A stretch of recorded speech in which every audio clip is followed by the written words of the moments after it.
Hi, everyone. I'm Sam Wilson Jr., and this is the Black Soul Music Experience Podcast, the music podcast on where I interview singers and musicians from genres of black music: gospel, jazz, blues, old school classic soul, old school hip hop, today's hip hop and R&B, Caribbean, Latin, Afrobeat, Afro-Latina, blue-eyed soul, disco, go-go, line dances, and the Lost 45s. So come with me as I take you on to a trip to the destination genre of black music right now on the Black Soul Music Experience Podcast.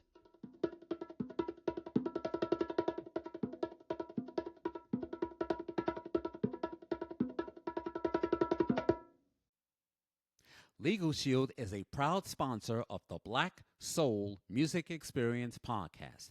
Have you been involved in any types of accidents? Have you been a victim of identity theft? Have you been a victim of a computer fraud scam? Have you been in disputes with your tenants or landlords?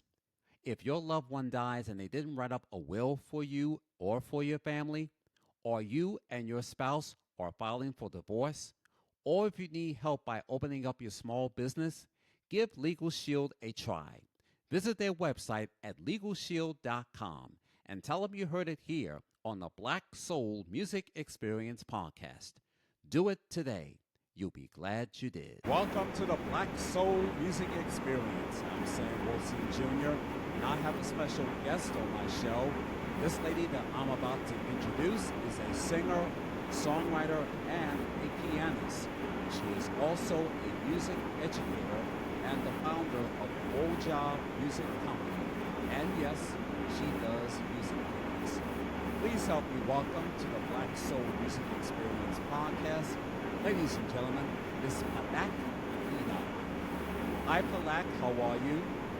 Hi, I'm good. Thank you for this lovely introduction. You're welcome. Welcome to my show. It's a pleasure to have you here as I continue to interview a diversity of musicians who love and were influenced by soul music. Great to have you here. I am really glad to be here. Okay, so as always, America doesn't know who you are. The world doesn't know who you are, so I'm very delighted to interview you. So let us begin, shall we? Yes. Now, where were you born? I was born in Mumbai. So I've been here since my birth, born and brought up here. Okay. Now, were your parents or any of your family relatives were in the music industry, or did they have 9-to-5 day jobs? So my parents are not from the music industry, but they do have a keen interest in music. Like my mother does sing, my grandmother used to sing, my uncle used to sing, but they have never done it professionally. My mother is also a music educator. She is more into the Indian classical, Bollywood category of music, and she also teaches, but never been in the industry as such, never done it professionally as such in terms of performances. And my father has always been a business person, not a 9-to-5 person, but definitely a business person. But overall, my entire family, like my mom's side, my dad, everybody's been into arts since the beginning. So since birth, I have been into arts. Now, which high school did you go to? So we have a school here called Podar. I am from Podar. My schooling was from the ICSE board of Podar, and then my college was from Mitibai College because I wanted to experience the college life. And then I got a degree in interior design, which was again a private college from a college named ITM. And which college did you go to? So the name of the college for my interior design degree is ITM. And apart from that, I also have a grade 8 in London College of Music. And what was your major in college? So we didn't really have anything such as major in terms of a professional course for interior design. We studied like an overall thing, like we studied residential interior design, commercial interior design, hospitality interior design, and all of that. And with vocals, it was more of a pop vocal examination that I've given for London College of Music. Now, who did you want to be when you grow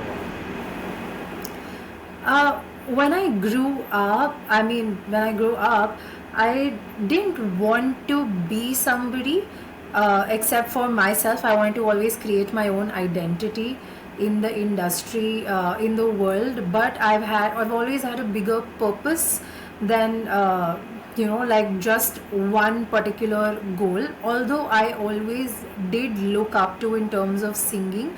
There's a singer here named Shreya Ghoshal and another one named Sunidhi Chauhan. So in terms of singing, I have always wanted to aspire, like to be like them and to get the kind of skill that they have. But other than that, I've always wanted my name to be out there. Like I wanted to be my own unique self, and I wanted to have my own unique identity, and obviously, like do good for people in general, like help out people who are really in the need for help and things like that. How old were you when you started singing and writing songs and playing the musical instruments?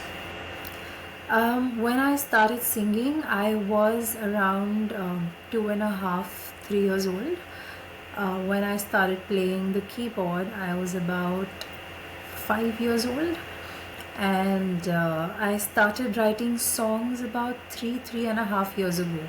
So I was about 20 to 23 years old. Was being a singer and a songwriter your calling?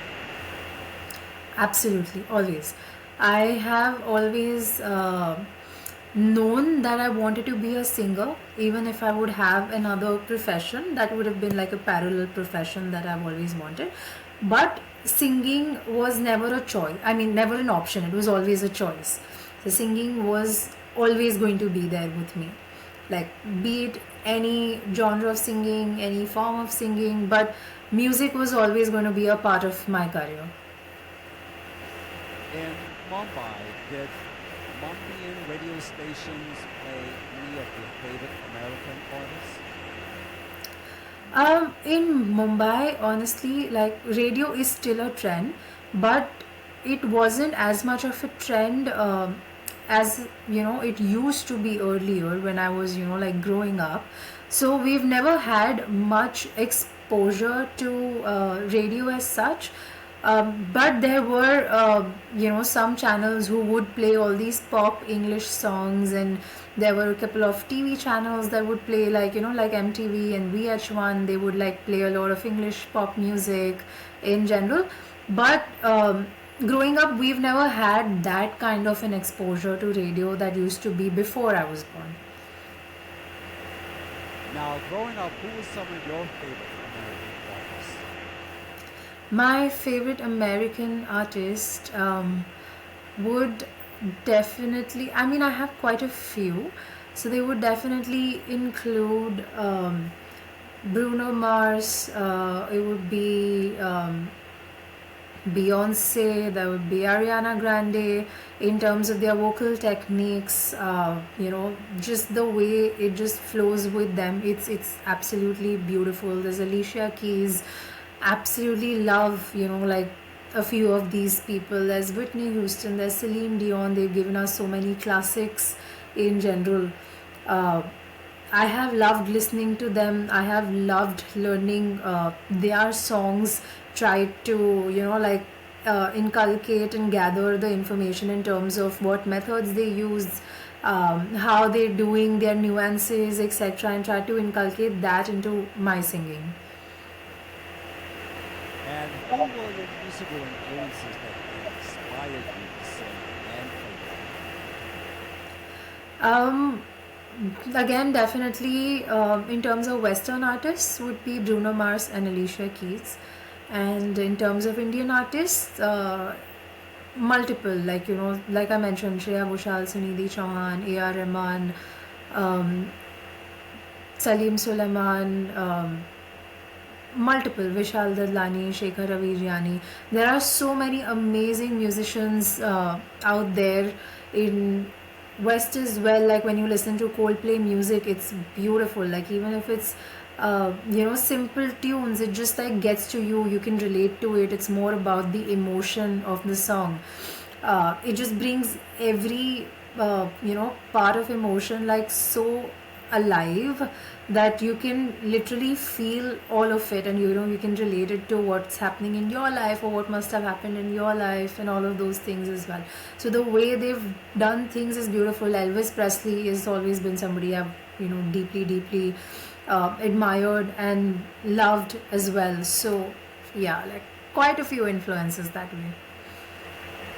Now, as a piano player doing gigs, what type of music do you play?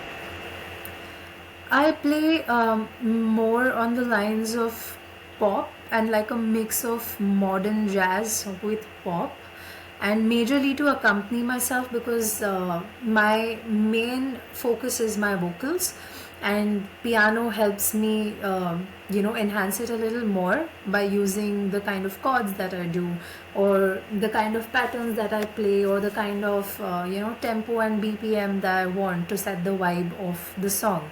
So piano is more of an accompaniment with the songs that I sing, but also it gives me a lot of flexibility in terms of improvisation to bring my songs into a better zone altogether.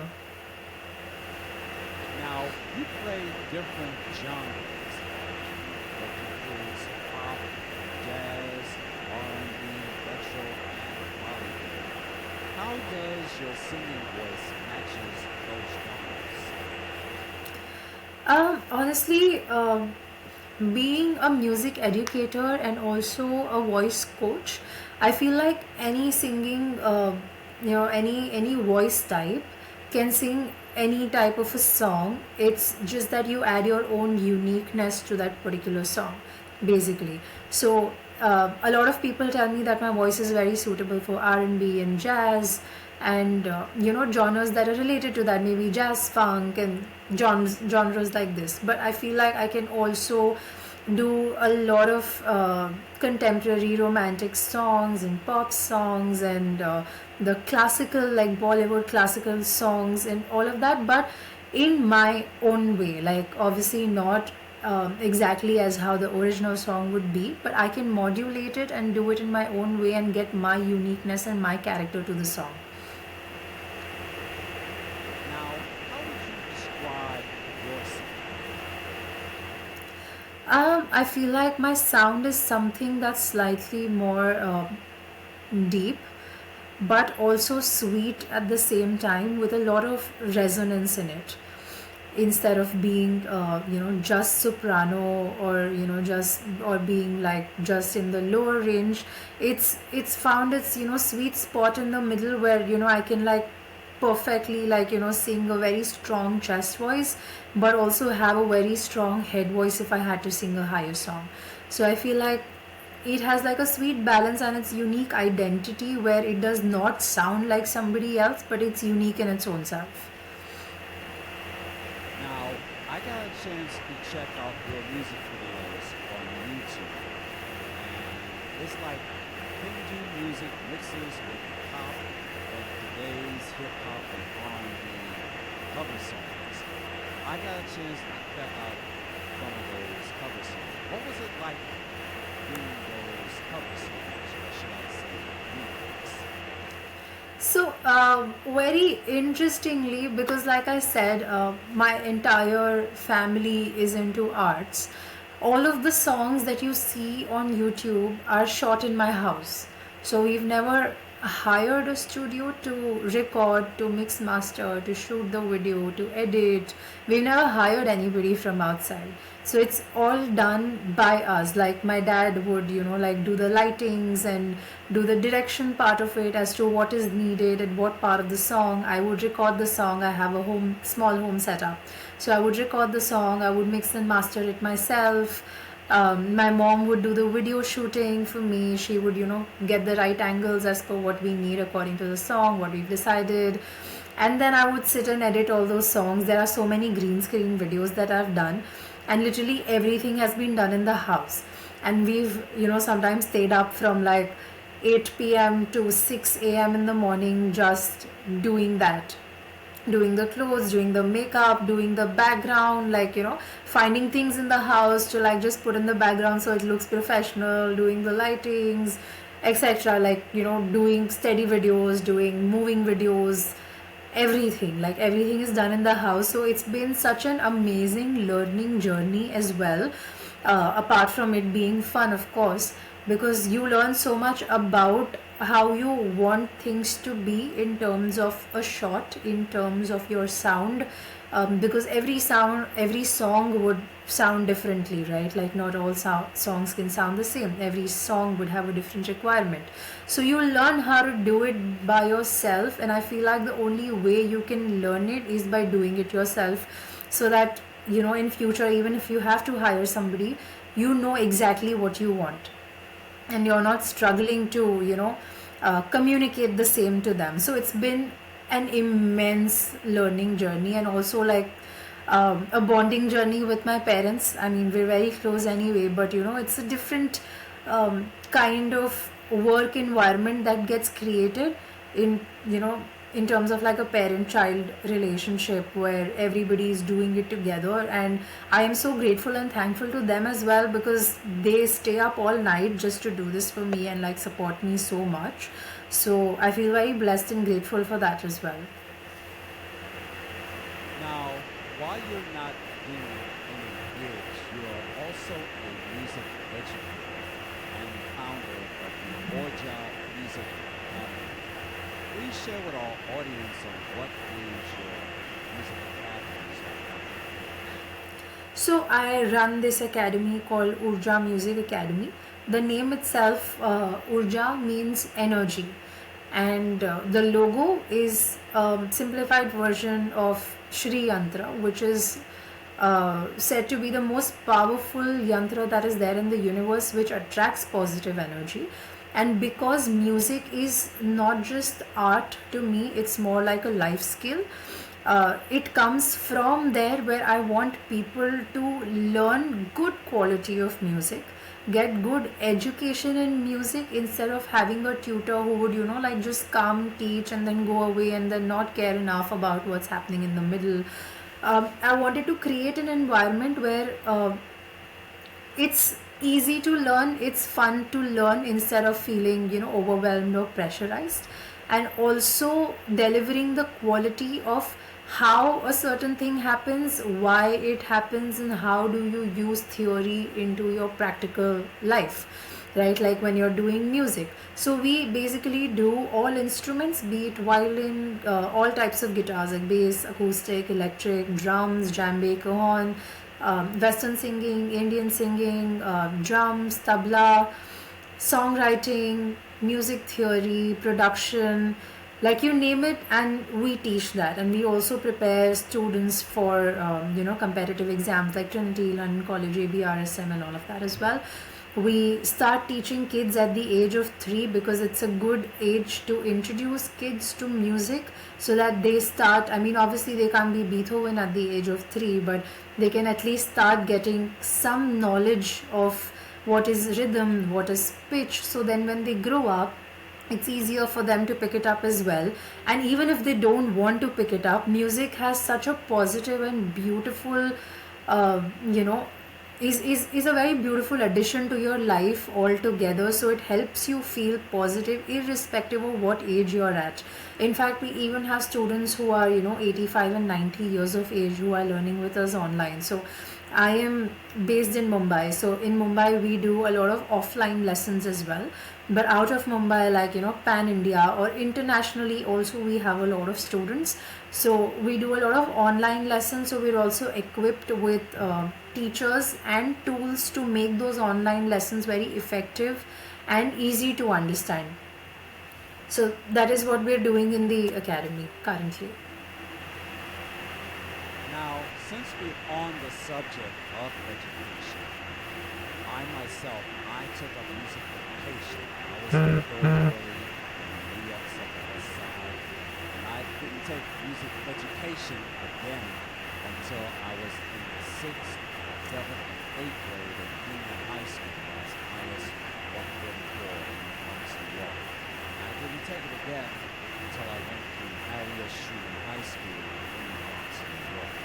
Though I wanted to play the violin so bad, but at the same time you have to learn your notes, the 4 beats of the note. That's mathematics. And trying to write the song, that's English. So I have to ask you this question since you are in music education. I have to ask you this question: why music education is so important? Like I said, I don't look at it as just an art.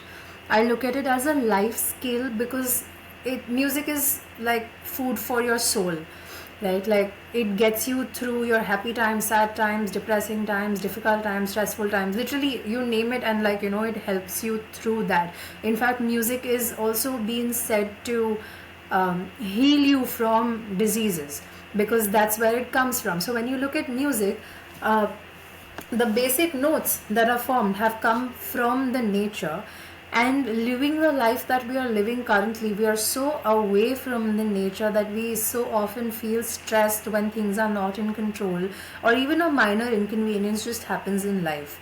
But this wasn't the case with people, like our grandparents. They were happier even with lesser resources. They had music, and like it just got them through so much. So music is a way of connecting to your own soul, your own energy, your own aura, the universe. I believe in energies a lot. So I believe that it helps you connect to certain things. Like there must be songs that I connect to so well, and somebody else might not, because the energy for that person is different. So what learning music really does for you is it just helps you calm down in ways that nothing else can. It just makes you happy, in like it makes your soul and your heart happy in ways that nobody else can do. So when you say that you're mixing so many things together, like there is mathematics and music for sure. So what we do is we try to make it as simple and break it down as much as possible so it's easier to understand again. And writing, we have such methods that we use where it feels more like a free flowing thought, and then how you structure the whole thing. So going one step at a time, I think, really helps. And practice obviously is something that's needed for everything. I mean, in school also we learned a subject, we had to come home, either go to another tutor to learn it again, or just like sit at home and revise the whole thing again for us to understand it more, in a more concrete way, basically. So practice is obviously something that really helps, but what music also does is it develops your brain. Like for example, when you play instruments that need both your hands, like like you said, violin, there's drums, there is guitar, there is keyboard. When you're playing both your hands together, you're also activating the right side and the left side of your brain. So it also helps you with having better concentration, better memory, better control over your brain altogether. So even when you grow up, you're looking at situations not in a panicky way, but you're trying to find a solution to anything that's happened first, and you're just like calm because your brain knows what to do, instead of just like stressing out with every situation, which is why I say it's a life skill, because it just helps you with so much. Like, okay, I'll just mention a fun fact if that's totally okay with you. um, so we have this nerve called a polyvagal nerve, which runs through the body, connects literally every organ and every part of your body, and it's a sensory nerve. So basically, when you experience a certain thing, it gets stored in every part of your body, right, including your tongue. Like the emotions get stored literally everywhere, and hence when you hear of people dying of heart attacks at a young age, or people getting thyroid and diabetes even without having any habits like smoking or drinking or any of that sort, that's also because of a lot of stress that comes in. Now what music does is it heals all of these things, and it helps you get rid of your past traumatic experiences or disturbing or sad experiences, hence keeping your body healthy. So when your body is healthy and your mind is healthy, your lifestyle automatically becomes better, and you don't get as many negative thoughts as you would. And you're in a better position to tackle different situations altogether. So music education helps in ways that people can't even imagine. Like, I'm sure most people will not even think of it in these ways. Like, it's more about, okay, I want to do music, I want to be able to play songs, I want to get a certificate, I want to learn songs that I like, and all of that, which is great. It's a de-stressor, like I said, it really helps. But apart from being a de-stressor and making you feel good, it has so many other benefits that we generally tend to ignore. And it's absolutely okay to start at any age. Age is not a criteria, it's not a factor. You can start at 40 and still be an amazing player and still have a better lifestyle than somebody who's 20, you know. So like I said, it helps in ways that's beyond the thought process of a person. Like, these are just a few things I mentioned. Imagine like what all it can do, like things that I've not even mentioned yet. As we always say, music education is brain power. And the words of Taylor Swift, you need to calm down. Absolutely. Now, here's a question that I always ask my guests: living or dead, which artist or singer you wish you wanted to meet or to perform with? um in terms of a western artist, Bruno Mars, hands down. In terms of Indian artist, Shreya Ghoshal. Good choice. So I'm clearly like a huge fan of both. Like, a lot of people even tell me the songs that I write are very much like Bruno Mars songs. So I think the influence comes from the liking. Now, here on the Black Soul Music Experience, I always ask my guests who are the top 10 R&B black artists of all time. So since I have you, we can do our top 10 R&B black artists of all time. Now, here's how it works. We do it like a top 10 countdown, like the show America's Top 10, hosted by the late Casey Kasem. We start at the bottom five, and we find out who was the best singer, but didn't get any recognition. In other words, they were on that record label, but didn't get it marketed or promoted properly. When we get to the top five, we'll figure out who was the best artist of all time. We're going to have their top 10 number one hits. Did that artist receive the biggest million-selling albums, whether it was gold or platinum or double platinum or triple platinum or today's platinum? Did that artist receive a Grammy or an American Music Award or a BET Award or a Soul Train Award or an MTV VMA Award? Or did that artist got inducted into the Rock and Roll Hall of Fame? Did that artist perform an American Bandstand or Soul Train or the Midnight Special or NBC's Saturday Night Live or Solid Gold? Or did they have that prime time special on CBS or NBC or ABC? Or did they have that show on PBS, whether they were on great performances, or did they have that special during election? Or did they have that live concert special aired on HBO or Showtime? So, Palak, are you ready to take that challenge? I can try my best. So I am a 1999 born. So I'm sure there were a lot of black artists who were there before I was born, which I was not extremely exposed to. But I can definitely tell you who my top 10 would be, starting from 10 coming down to 1, depending on who I have liked the most and who I have liked slightly lesser, but I have liked. Okay. We'll start at number 10. So I feel like number 10 for me would be Usher. So back in the days when I was in school, there used to be this whole, like in Mumbai especially, we used to have a lot of craze over top 100 Billboard songs and all of that, and Usher used to be one of them. And then eventually, now when you look at it, Usher has sort of faded away. Like he had great songs and all of that, but um, I think over time he's really faded away, and he could have been more relevant, and people would have actually enjoyed his songs even now. But yeah, so I enjoyed his songs like back in the days, but I think now uh, it's not that much. Like I don't relate to it that much, but I wish he was there so people would have been able to relate to it. All right, we'll put Usher at number 10. He made his debut in 1993. He had some top 10 hits during the later 90s into the early 2000s.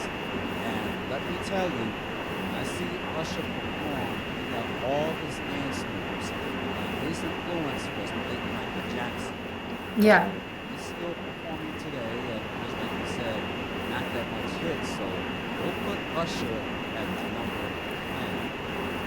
All right, who should be at number 9? For me, number 9 would be R. Kelly, because his songs were beautiful lyrics, like absolutely beautiful lyrics. I wish they were a little more relatable, but I love his texture, the kind of songs he's made, the ups and downs that the songs have, like in terms of dynamics, in terms of pitches, like if I'm looking at it technically. But I just wish the lyrics could have been slightly more, something that you can relate to in your life, that, oh, this has happened in my life, like, oh, that has happened in my life, like, it's easier to connect to something like that. So he does write a lot of philosophical lyrics, which is great in terms of having a motivational, inspirational song. But other than that, I feel like it could have been something that's a little more relatable. All right, we'll put R. Kelly at number 9, coming out of the windy city of Chicago, Illinois. Made his debut in 1993. Started out with a recording announcement, then went on his own in 1994. He had some hits, yes, there was some like on the sexy side, but he got some good inspirational side, like I Believe I Can Fly, Space Jam, Grammy Award.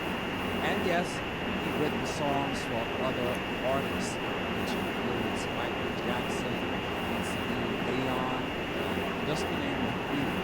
So, and you'll be best remembered for one of those Chicago step dances, because I'll be out on Friday night with the dance, the line dancing, step, step, side to side, down and down, all of that stuff. So you'll be best remembered for that.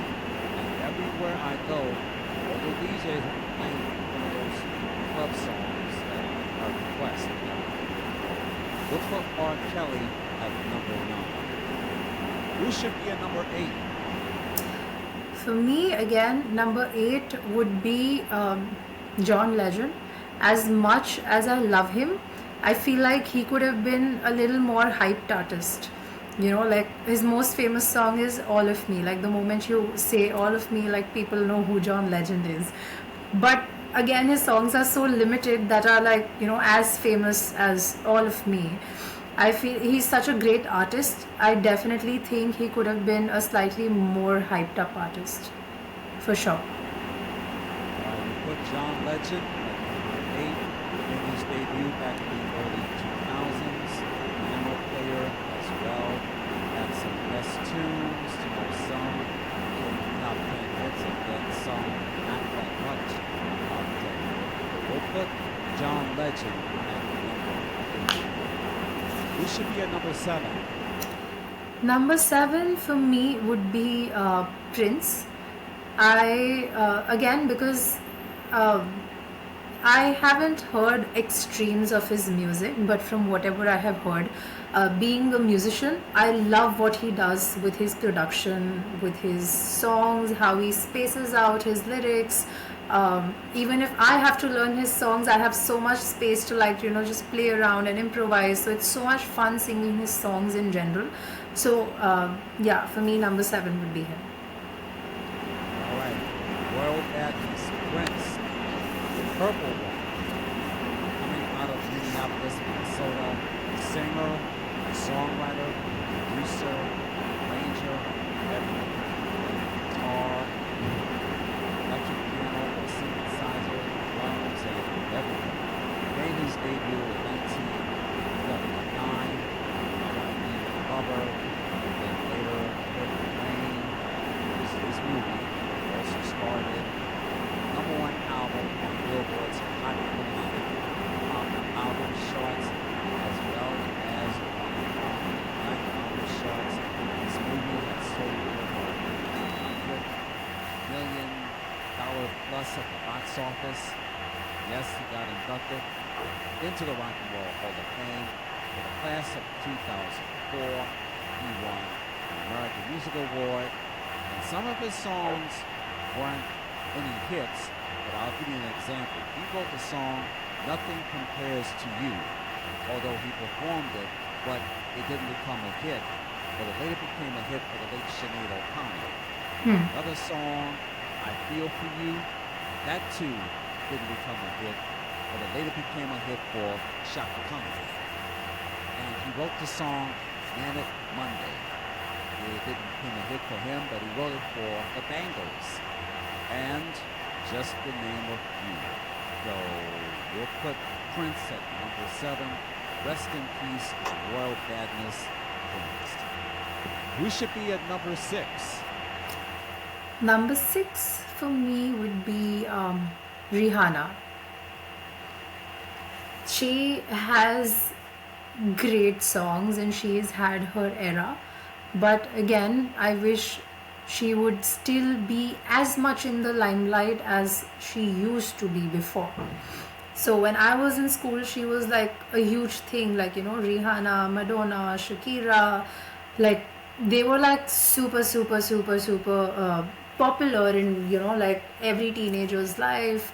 Everybody's playlist would have their songs and it would be filled with their songs. Like my favorite song was Rihanna's song when I was in 5th and 6th grade, basically.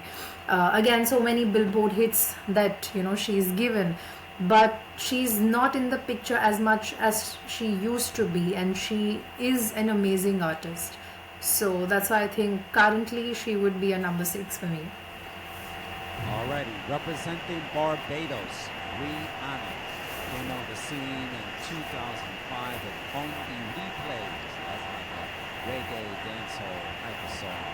When it came on the scene in 2005, she had some other hits. She won a Grammy Award back in 2009 at the Grammy Awards for her song Umbrella and other songs, including Please Don't Stop the Music. And that was sampled from Michael Jackson's Wanna Be Starving Something.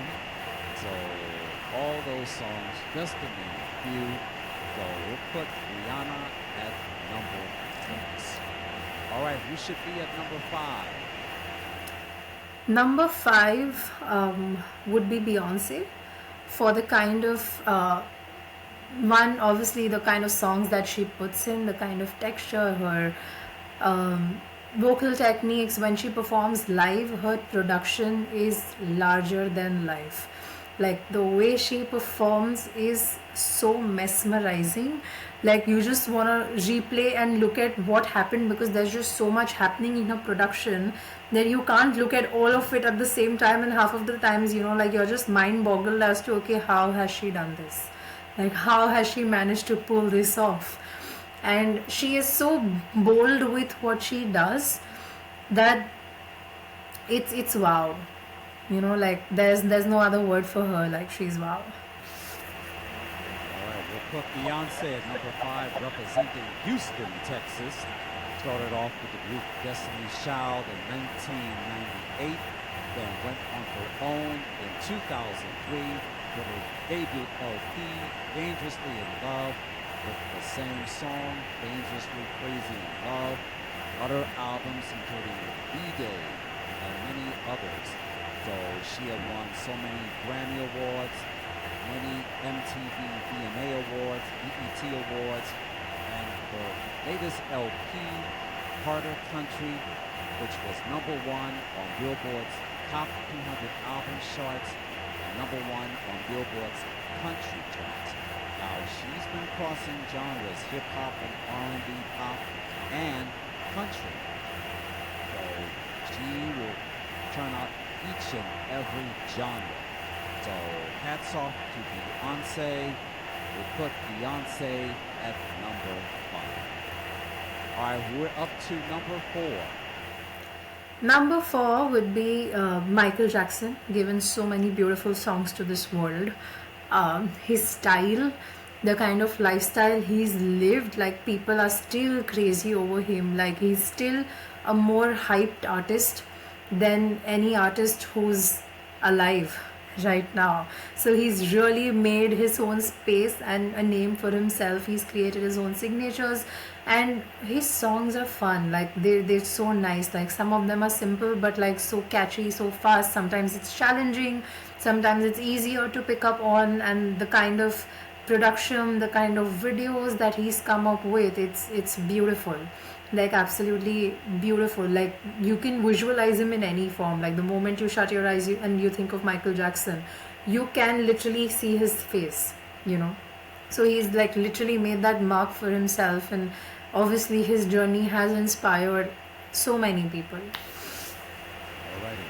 The King of Pop, Michael Jackson, number 4, made his debut in 1969 with his brothers with their hit I Want You Back, and followed by their second LP, ABC. They had songs including ABC, The Love You Saved, other songs including Never Can Say Goodbye, and also Dancing Machine. And yes, Michael had a couple of solo albums on Motown as well, including Got to Be There, Just a Little Bit of You, and the theme from the movie Ben. And then Michael and his brothers had moved over to CBS Records without Jermaine, so they brought Randy with them. They had a string of hits, including Enjoy Yourself, Let Me Show You the Way to Go, and yes, they had their own summer variety series aired on CBS along with their sisters Janet, Ruby, and Victoria. And Michael was still journeying out hits, and he teamed up with Quincy Jones with the LP Off the Wall, the biggest million-selling album ever. He won an American Music Award and a Grammy Award. And then his second album, Thriller, the biggest million-seller ever, made a music video, 15 minutes, and had some guest appearances by Playmate Ray and voiced by Nate Vincent Price. Another LP, Bad, another one produced by Quincy Jones, had another music video, 15 minutes, had an upcoming after Wesley Snipes, directed by Martin Scorsese, and then his other album, Dangerous, another 15-minute music video, black and white, cameo appearances by Macaulay Culkin, George Wendt, and Tess Harper, everything. 15 minutes, and his other song, Remember the Time, that too was a 15-minute music video with cameo appearances by Eddie Murphy, Iman, and Magic Johnson. And he had some hits during in between. His last LP was This Is It. That was also a documentary concert movie. And sadly, we lost them back in June of 2009. And we still keep listening to all of his tunes back then. So rest in peace to the King of Pop, Michael Jackson. He got inducted into the Rock and Roll Hall of Fame twice, once with his brothers in 1997 and again on solo in 2001. And yes, he done all the dance tunes, and his influence was James Brown. So Michael and Prince, they were both influenced by the late godfather of soul, Mr. James Brown. So we put MJ at number 4. We're up to number 3. Number three would be Alicia Keys for me. Um, I absolutely love her texture. She's done so many beautiful, beautiful songs, and it's even if the genre's been similar, her songs have still been so different. Like if you look at If I Ain't Got You, Empire State um, of Mine, and if you look at Girl on Fire, they're all so different sounding, so powerful in themselves. her voice has been so strong. It's like, she's putting her voice out there for everybody who feels the same way. One person doing it for millions of people. It has that strength, it has that power, it has that resonance, something that, I just connect to personally. And when she plays the piano and she sings, the aura that she has, the stature that she has for herself, I find it so beautiful. Like it's beyond what I can like describe in words. Like she's been an amazing influence for me.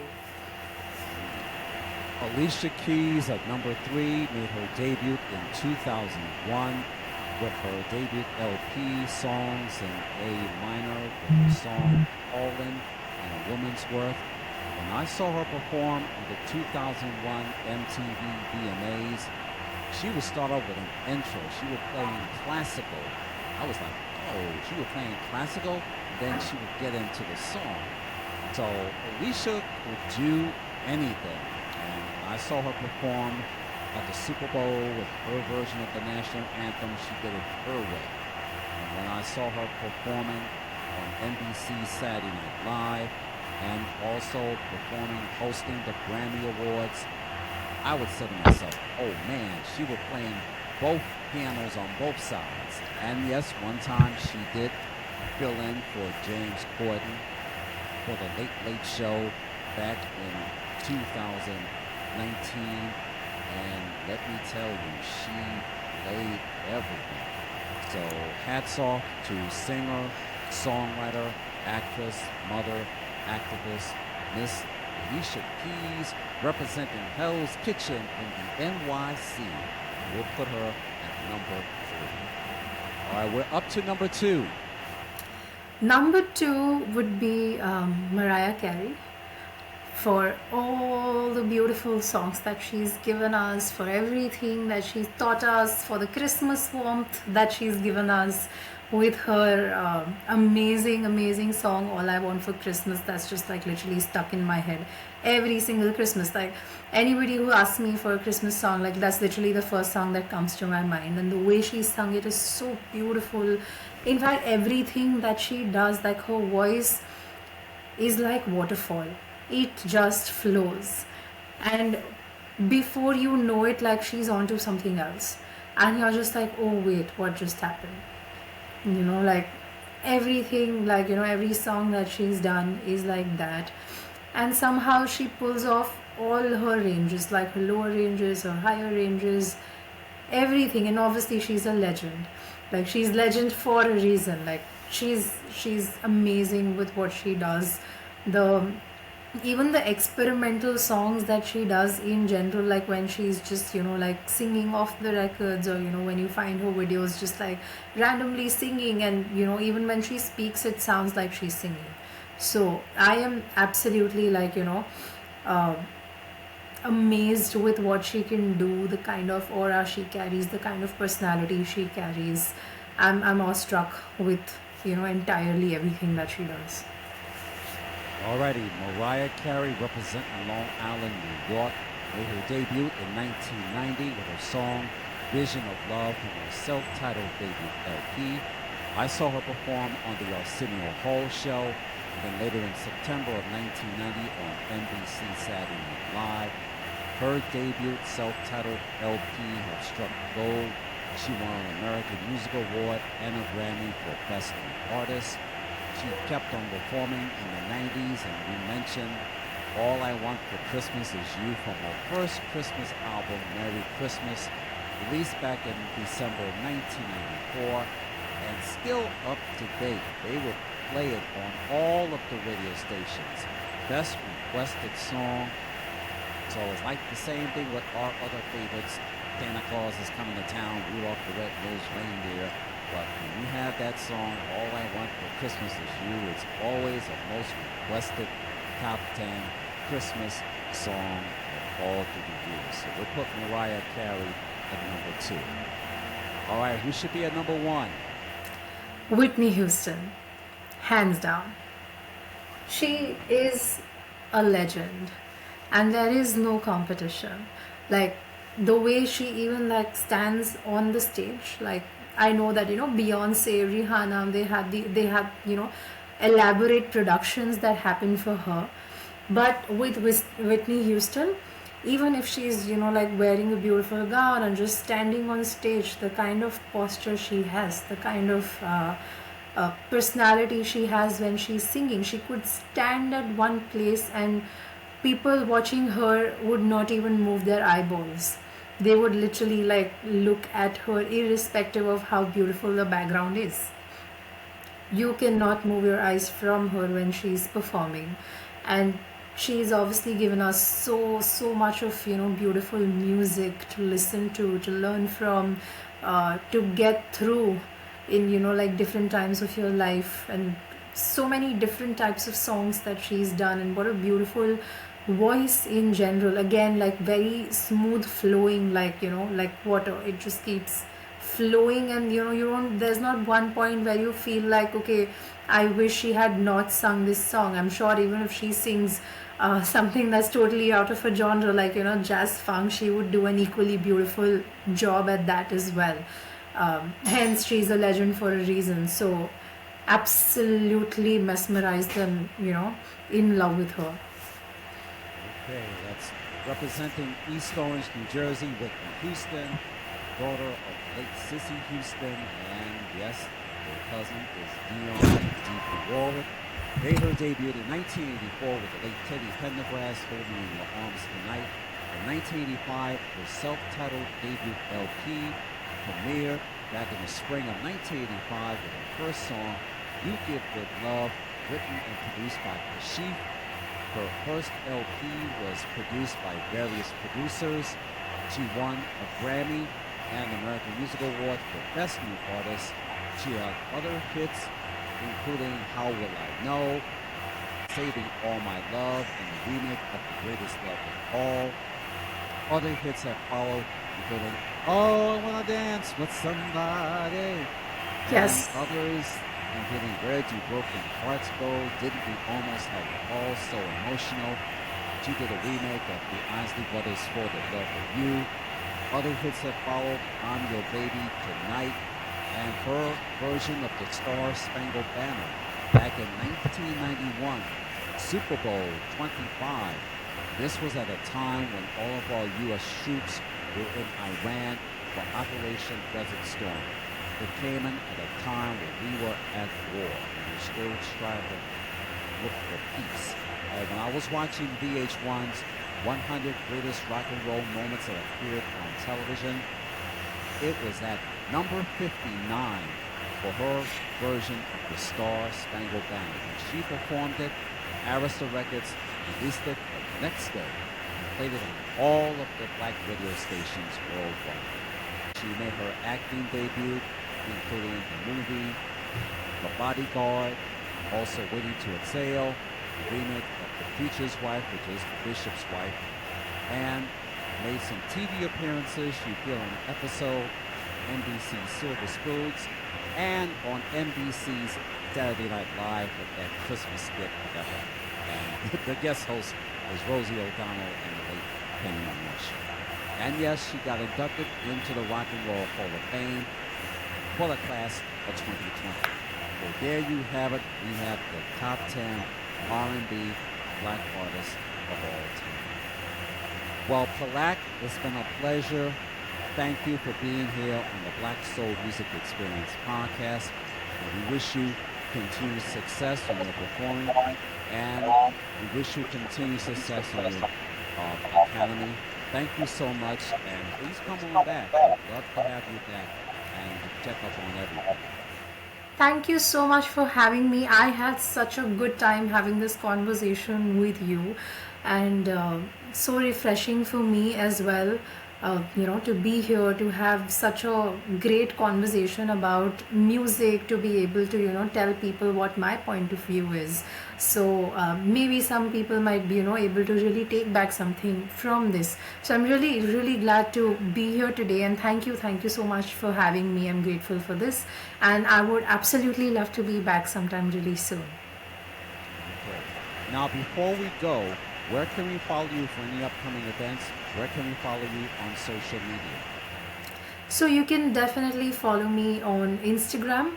My name is Palak Bheda, PalakBheda. That's my Instagram ID as well. You can very easily find me there. I have a public account. You can see my videos there. You can keep seeing my stories for whatever's happening, new updates on shows, what I'm just generally doing in life, anything that I'm looking at, new things I'm exploring. You'll find literally all updates there. So you can follow me on Instagram. My name is Palak Bheda. Also on Facebook, if that's something you use more, since I post that as well. Again, same username, Palak Bheda, PalakBheda. Okay. Download all the artists that we have talked about in this edition of the Black Soul Music Experience podcast. Visit iTunes.com, Spotify.com, or purchase a CD at Amazon.com. Make sure you follow Palak Bheda. Follow her on Instagram at Palak Bheda. Also look for her on Facebook /Palak Bheda. And also check out her music videos streaming right now on YouTube. And ladies and gentlemen, if you want to check out this episode, please subscribe by going to the link. The link is riverside.fm/studio/Samuel-Wilson Jr.'s. Don't forget the S at the end, --studio. Yes, I will be posting this episode on Facebook, LinkedIn, and Twitter. And if you have a hard time getting on to riverside.fm, then please become a member and subscribe to patreon.com/the Black Soul Music Experience podcast. Go to the Patreon homepage, put in your email and your password, and you'll see all of the podcast shows aired on Patreon. And don't forget to type in the name of my podcast, the Black Soul Music Experience Podcast. You can check out all of my audio podcast episodes and video podcast clips that you may have missed. And if you have a hard time getting on to Patreon, then I will be posting this episode on YouTube. Go to youtube.com/the Black Soul Music Experience Podcast. Go to the YouTube homepage and make sure you type in the Black Soul Music Experience Podcast. If you like this episode, if you love my podcast, please subscribe, please support, please give me a thumbs up, please leave a comment, and please pass it on. Thank you for joining me as I close out this edition of the Black Soul Music Experience.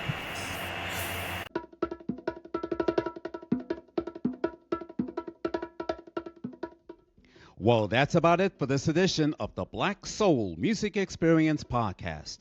I'm Sam Wilson Jr. Thank you for joining me, and please tune in next week for an all-new episode. The Black Soul Music Experience Podcast is sponsored by the support of listeners and viewers like you.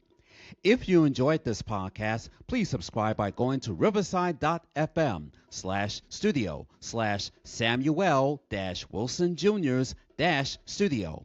And don't forget to check out my audio and video podcast episodes by becoming a member and subscribe to patreon.com/the Black Soul Music Experience Podcast.